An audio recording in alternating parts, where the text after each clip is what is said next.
Dit is skriwend om te sien hoe ver sekere mense bereid is om te gaan, ook in Suid-Afrika, om geweld en haat op sosiale media aan te hits en te vier. Ons het dit veral die afgelope week gesien na die tragiese sluipmoord op Charlie Kirk in die VSA, met mense in Suid-Afrika wat hierop reageer en hierdie gebeurtenis vier en hierdie soort geweld binne in Suid-Afrika ook aanhits.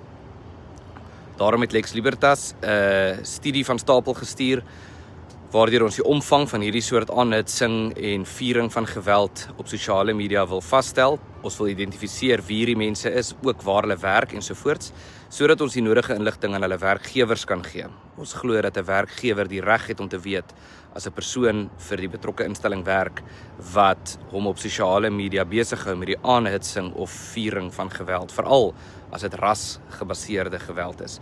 As jy inligting in hierdie verband met ons wil deel, stuur dit gerus na veldtogte by lexlibertas.org.za.